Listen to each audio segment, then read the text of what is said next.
مولانا اسحاق صاحب کا تعارف ہو گیا. یہ چوتھا استاد میری زندگی میں آیا. یعنی بات ڈاکٹر سرار سے شروع ہوئی, پھر پیر نصیر الدین نصیر, پھر شیخ زبیر علی زئی, اور پھر مولانا اسحاق صاحب. مولانا اسحاق صاحب رحمہ اللہ تعالی, میں جب اہل حدیث کی طرف آیا نا تو مجھے جو بھی بندہ ملے نا مجھے کہ وہ اس بابے سے بچنا ہے آپ نے, فیصلہ آباد والا ایک, وہ ہے اہل حدیث ہے لیکن گمراہ ہے. اچھا, اور مجھے کچھ نہیں پتا کہ بابا کیا کہتا ہے, لیکن مجھے یہ پتا چل گیا کہ اس طرح کا وہ بابا ہے فیصلہ آباد میں, اور وہ ہے وہابی اور گمراہ ہے. اچھا, وہ جو بندے بھی چینج ہوتے تھے نا, جس طرح اہل حدیث میں آپ کوئی تحقیق کرتا ہے تو اس کو کہتے ہیں انجینئر سے بچنا ہے, تو اس زمانے میں وہ کہتے تھے مولانا اسحاق سے بچنا ہے. اچھا, پھر شیخ زبیر صاحب نے بھی مولانا اسحاق صاحب کے خلاف ایک مضمون لکھا ہوا تھا اہل حدیثوں کے کہنے کے اوپر. وہ مضمون بھی میں نے پڑھا ہوا تھا. وہ مضمون بھی یہ تھا کہ وہ جس طرح کوئی ضعیف واقعہ بیان کرتے, اس طرح اس قسم کے مضامین تھے. میں نے شیخ زبیر صاحب سے پوچھا کہ میں نے کہا مجھے جو بھی اہل حدیث ملتا ہے نا اسے پتا چلتا ہے یہ بندہ اہل حدیث کی طرف آیا, تو مجھے ایک ہی مسئلہ دیتا ہے کہ مولوی صاحب کو نہیں سننا. تو میں نے کہا یہ مولانا اسحاق کے بارے میں آپ کا موقف کیا ہے؟ تو شیخ زبیر صاحب نے پہلا جملہ بولا, مجھے کہتا بابا بڑی چیز ہے علی بھائی, بڑی چیز ہے وہ بابا, وہ اسپیکنگ پاور تو بلا گئی ہے مولانا صاحب کی, باقی تو شاہی کوئی نہیں ان کے مقابلے میں, اور جتنا ان کا ورسٹائل نالج تھا. تو شیخ زبیر صاحب نے بھی کچھ ویڈیوز ان کی دیکھی ہوئی تھی, سی ڈیز کی فارم میں اس وقت آتی تھی. تو مجھے کہنے لگے کہ وہ نا لیکن وہ بابا گمراہ ہے. تو میں نے کہا جب اتنے گمراہ چیک کیے تو ایک گمراہ اور چیک کر لیتے ہیں.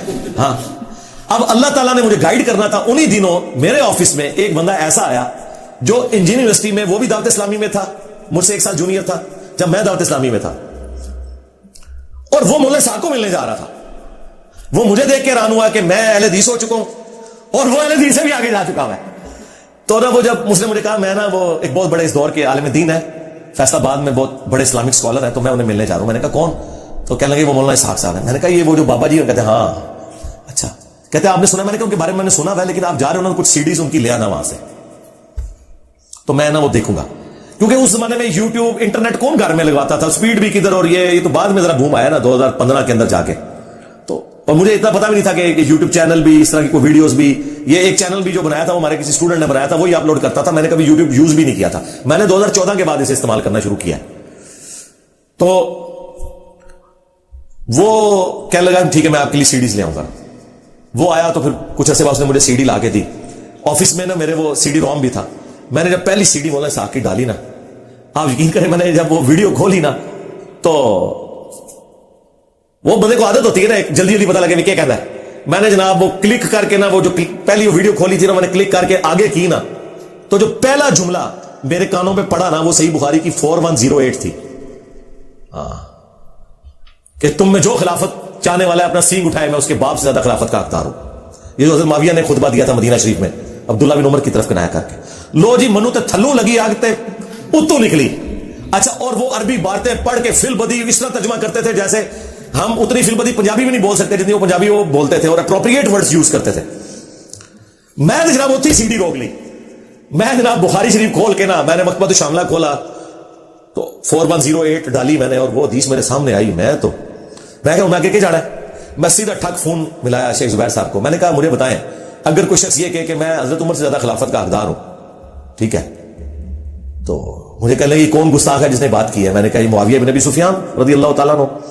اور نہیں علی بھائی ہو ہی نہیں سکتا. میں نے کہا بخاری میں لکھا. کہتے ہیں میں اتنے سال سے بخاری پڑھا رہا ہوں. وہ بخاری تو پڑھا رہے تھے نا. اچھا, اور شیخ زبیر صاحب کی بخاری میرے سے کھل گئی. ٹھیک ہے, اچھا, میں نے کہا لکھا ہوا بخاری میں, آپ چیک کریں. اچھا خیر, میں آفس کی گاڑی میں واپس جا رہا تو مجھے شیخ زبیر صاحب کی کہا, مجھے کہا علی بھائی واقعی لکھا ہوا یار, کتنا گستاخ تھا یار یہ, اس نے حضرت عمر کی گستاخی کی ہے. ٹون ہی بدل گئی شیخ زبیر صاحب کی, اس لینگویج میں نا وہ بات کرنا شروع ہو گئی. تو میں نے کہا شیخ صاحب یہ سارا مسئلہ مجھے تو لگتا ہے ادھر سے ہی سارا خراب ہوا ہے. تو مجھے کہتے ہیں علی بھائی آپ کو پتا ہے حضرت معاویہ دور میں تو ممبروں پہ حضرت علی پہ سب و شتم بھی ہوتا تھا. اب یہ دوسری بات تھی جو شیخ زبیر صاحب مجھے خود بتا رہے. میں نے کہا اچھا. تو وہ کہتے ہیں دیکھیں نا, اسی لیے تو سنی علماء کہتے ہیں بس ثابت ہونے کے جیسے احترام کرنا ہے, باقی تو. اور مجھے کہتے ہیں یار وہ تو حدیث بہت خطرناک ہے علی بھائی. میں نے کہا کون سی؟ وہ تقتل الفیۃ الباغیہ یدعون الی اللہ ویدعونہ الی النار. اچھا, میں نے کہا وہ کہتے ہیں وہ جو عمار کو باغی جماعت قتل کرے گی. میں نے کہا شیخ صاحب سے, میں نے کہا یہ تو میں نے 2002-3 میں حدیث پڑھی ہوئی ہے, عمار کو باغی جماعت قتل کرے گی. میں نے کہا وہ تو حضرت علی حق پہ تھے, مخالف جماعت جو ہے وہ باغی تھی. وہ کہتے ہیں نہیں جو اگلے الفاظ ہیں. اچھا, وہ اگلے الفاظ میرے سے بھی اوور لک تھے. مجھے اتنا پتا تھا کہ عمار کو باغی جماعت قتل کرے گی, کیونکہ مسلم میں اتنی حدیث ہے، بخاری میں نا، مجھے کہتے ہیں جو اگلے الفاظ ہے وہ بہت خطرناک ہے کہ عمار انہیں جنت کی طرف بلائے گا اور جماعت جہنم کی طرف بلائے گی. اچھا جب یہ انہوں نے بات کی نا تو میں نے کہا ہو یہ پوری گیم مجھے سمجھ آ گئی ہے یہ مسئلہ کیا ہے. ٹھیک ہے، پھر تو یہ 2 حدیثیں انہوں نے مجھے بتائی، پھر میں انہیں حدیثیں بتایا کرتا تھا کہ اے بھی لکھی جائے، اے بھی لکھی جائے، اے بھی لکھی جائے. ٹھیک ہے، تو پھر مولانا اسحاق صاحب کی وہ سیڈیز آئیں تو اس میں وہ خلافت کے وہ 12 لیکچر بھی تھے ان کے پنجابی والے، حضرت عمر کی شہادت سے لے کے حضرت حسین کی شہادت تک. وہ یقین کریں میں نے 2 راتیں جاگ کے وہ میں نے ختم کر دیے لیکچر. تو میری حالت تھی کہ میں اڈاتے میں مولانا صاحب کو پہنچ جاؤں. ٹھیک ہے، اچھا خیر یہ ساری چیزیں میں نے پھر نا اسی دوران میں نے وہ ویڈیوز میں بھی یہ چیزیں کچھ ریکارڈ کریں. 2011 10 دسمبر کو حسینیت اور یزیدیت کا تحقیقی جائزہ، اس دوران میں مولانا صاحب کے لیکچرز دیکھ چکا ہوا تھا اور مجھے پتا چل گیا کہ یار یہ مولوی صاحب تو یہ تو کوئی بکری شے ہے، یہ اگلا سٹاپ ہمارا مولوی صاحب ہے. اچھا وہ جب میرا لیکچر ریکارڈ ہوا نا اس وقت تک ہماری یوٹیوب کی ویورشپ جو ہے نا زیادہ سے زیادہ 100 150 133 95 80 70 ہوتی تھی. ظاہر ہے مجھے کسی پلیٹ فارم نے لانچ کرنا تھا تو میں نے لانچ ہونا تھا نا، خود کیا بندے نے لانچ ہونا ہے. میرا یہ حسینیت اور یزیدیت والا لیکچر جب اپلوڈ ہوا نا 10 دسمبر 2011 کو ریکارڈ ہوا تو یہ لیکچر ہر اس بندے نے دیکھ لیا جس کو نہیں دیکھنا چاہیے تھا، یعنی اہل حدیثوں کے مولوی. اور وہ 2-3 مہینے میں 5000 کراس کر گیا. اب تو 2-3 منٹ میں ہماری ویڈیو 5000 کراس کر جاتی ہے. تو ان 5000 میں وہ سارے ٹوٹل اہل حدیث اتنے ہی ہوں گے کوئی تھوڑا بہت سمجھ رکھنے والے ہیں، انہیں سارا دیکھ لیا، وہ سارے شیخ زبیر صاحب دے مگر، اور پھر وہ آپ کڑی جوڑ لیں. اچھا وہ سی ڈی نہ کسی نے مولانا اسحاق صاحب کو بھجوائی یوٹیوب سے ڈاؤن لوڈ کر کے. مولانا اسحاق صاحب نے وہ لیکچر دیکھ لیا میرا نا حسینیت اور یزیدیت کا تحقیقی جائزہ. مولانا اسحاق صاحب کو کسی اسٹوڈنٹ نے باہر سے فون کر کے کہا کہ مولانا آپ کے جو اسٹوڈنٹ ہے نا اس نے تو ایک لیکچر میں سب کچھ ریکارڈ کرا دیا جو آپ نے 12 لیکچر میں ریکارڈ کرایا ہوا ہے بڑے طریقے سے، اور اردو میں کرایا، آپ کے تو پنجابی میں تھے. تو مولانا اسحاق صاحب نے کہا کہ وہ دسو منڈا کیڑا ہے. حالانکہ میں کوئی شاگرد نہیں تھا ان کا اس وقت، میری کو ملاقات تھی، ہاں ویژول شاگرد تھا کہ میں نے ویڈیو سے لرن کیا تھا، کچھ میری اپنی بھی تحقیق تھی. تو میں نے نا مولانا اسحاق صاحب نے مجھے پیغام بھجوایا ایک بندے کے تھرو کہ علی کو مجھے آ کے ملے فیصلہ بات نا. تو میں نے کہا ٹھیک ہے، کوئی بھی چھٹی آئی تو میں، کیونکہ ویکینڈ پہ تو میں نے جیلم جانا ہوتا تھا، کوئی ویکینڈ سے علاوہ کوئی چھٹی آئی تو میں جاؤں گا.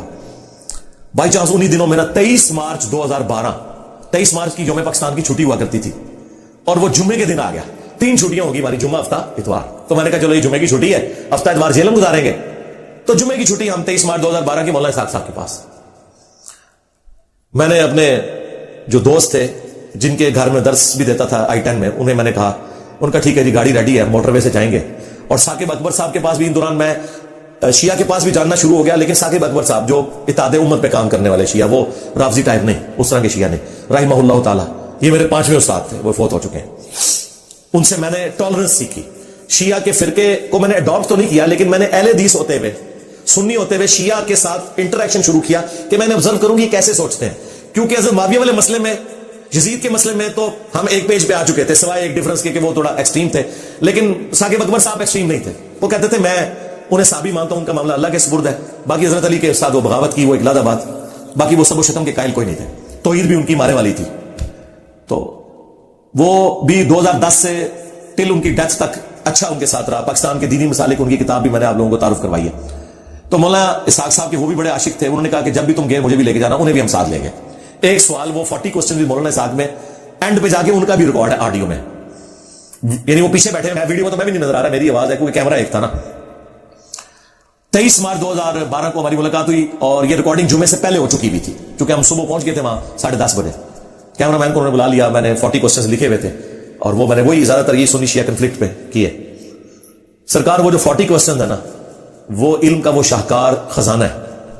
وہ آپ جب بھی دیکھیں گے نا آپ کو نئی بات اس میں سے پتا چلے گی. 10 دفعہ تو میں دیکھ چکا ہوں خود. ہر دفعہ میں کہتا ہوں یار یہ مولانا صاحب نے جو ایک چھوٹا سا جملہ بولا تھا، اچھا یار یہ بہت بڑی بات تھی، اس سے ریلیٹ ہوتی ہے. اس وقت تو ہم کیجول، ظاہر ہے کہ مجھے ٹینشن تھی، میں نے سوال بھی پورے کرنے 1.5 گھنٹے میں، جواب بھی. ہر دفعہ کوئی نہ کوئی جملہ اور ایسا چھکا مارتے تھے کہ جناب وہ بات صرف مولانا صاحب کے دماغ میں ہی آتی تھی. تو وہ ریکارڈنگ، وہ میری پہلی اور آخری ملاقات تھی. اس کے بعد میری ان سے ملاقات نہیں ہوئی. اور بہرحال علی الحسن نقوی صاحب کی تو روزانہ ہی فون پہ بات ہوتی تھی مولانا اسحاق صاحب کے ساتھ. اور اگر خدا نہ خواستہ ان کی وائف فون اٹھا لے تو ان کو کافی بےعزتی بھی کروانی پڑتی تھی کیونکہ 1.5 گھنٹہ ضائع کرتے تھے. تو یہ فون کرتے رہتے تھے، اگر ان کی وائف اٹھائے تو کہتے ہیں میں بند کر دیتا تھا. مولانا ساگ اٹھا لے تو وہ تو آپ کو شوقین مزاج تھے, آپ کو بندہ فون پہ کر رہا ہے 1.5 گھنٹہ وہ سوالوں کے جواب ہی دے رہے ہیں. تو مولانا ساگ کی وفات کے بعد مجھے علی اللہ حسن نقوی نے بات بتائی کہ مولانا ساگ صاحب مجھے کہتے تھے کہ میرے بعد اگر کوئی بندہ ہے نا جو یہ اہل بیت کا دفاع کرے گا وہ مجھے علی نظر آتا ہے, یہ اس مسئلے کو آگے لے کے چلے گا. لیکن یہ بات انہوں نے مجھے نہیں کبھی کی, میں کیوں جھوٹ بولوں, لیکن یہ بات انہوں نے بارہا ان سے کی تھی, اور یہ تو ان کی بات تھی, وہ کرامت ظاہر ہوئی. مولانا ساگ نے کیا کرنا تھا یا مودودی نے کیا کرنا تھا جو میں نے کر دیا, اور میں نے بھی کیا کرنا تھا اللہ نے کروا دیا. ہاں آساتی طور پہ سب کچھ ہوا. خیر بہرحال مولانا ساگ صاحب کی ڈیتھ ہو گئی 28 اگست 2013 کو, اور اسی سال 10 نومبر 2013 کو شیخ زبیر صاحب کی ڈیتھ ہوگی. دونوں استاد چلے گئے. عام الحزن ہے میرے لیے, غم کا سال ہے. دونوں کے جنازوں میں بھی شامل ہوا, وفات تک یعنی وہ قبرستان دفنانے تک شریک رہا, اور دونوں دفعہ علی نقوی کو بھی میں ساتھ لے کے گیا. اور شیخ زبیر صاحب سے میں نے تعارف کرایا علی اللہ حسن نقوی کا, اور مولانا ساگ صاحب کے ساتھ تو وہ ویسے ہی تھے, تو وہ ان سے پھر کافی ساری چیزیں. پھر جب ہماری بول چال آپس میں بظاہر بند ہو گئی تھی تو میں نے جو مسئلہ پوچھنا ہوتا تھا نا, تو میں علی نقوی کو کہتا تھا آپ نہ شیخ زبیر صاحب کو فون کر کے یہ مسئلہ پوچھو, کیونکہ ہم نے تو یہ طے کیا تھا اب ہم قیامت والے دن ملیں گے. اور یہ ساری نوست یہ اہل حدیث مولویوں کی وجہ سے تھی, کیونکہ وہ انہیں تنگ کرتے تھے, تو وہ جان اسی طرح چھڑا سکتے تھے کہ میرا اس سے کوئی رابطہ نہیں ہے, اور واقعی وہ رابطہ کرتے بھی نہیں تھے. اور شیخ زبیر صاحب کو بھی نہیں پتا ہوتا تھا کہ میں پوچھوا رہا ہوں یہ مسئلہ. علی نقوی کو کہتا تھا تم اپنے ہیڈ سے پوچھو.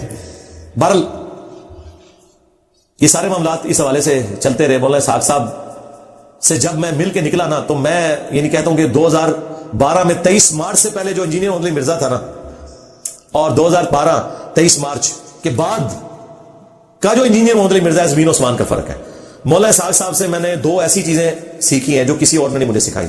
ایک تو یہ ہے کہ بیٹا جس سے بھی اختلاف ہو جائے اسے کافر نہیں کہنا, علمی اختلاف کر لینا ہے. اور دوسرا نماز ساروں کے پیچھے پڑھنی ہے. یہ میں ٹیکنیکلی قائل ہوا, ورنہ جتنا عرصہ میں بریلوی تھا میں اہل حدیثوں کے پیچھے نماز نہیں پڑھتا تھا, اور جب کٹر اس طرف گیا تو میں بریلویوں کے پیچھے نمازیں پڑھنا چھوڑ گیا تھا. کہیں مجبوراً ہو جائے تو پڑھ لی, ادروائز میں نہیں پڑھتا تھا. لیکن مولانا ساگ نے میرا یہ عقدہ حل کیا, اور یعنی یہ ہمارے وہ آخری استاد جن تک ہم پہنچے, جن سے یعنی علم حاصل کیا. اور یہ 5 کے 5 استاد جو میرے ہیں, یہ آپ سمجھ لیں پنجتن باغ کی نسبت میں یعنی ان کی نسبت سے میرے بھی 5 استاد ہیں. ڈاکٹر اسرار صاحب, پیر نصیر الدین صاحب, اور اس کے بعد شیخ زبیر علی زئی صاحب, اور ثاقب اکبر صاحب, اور مولانا اسحاق صاحب رحمہم اللہ اجمعین ورضی اللہ عنہم اجمعین وعلیہم السلام اجمعین آمین.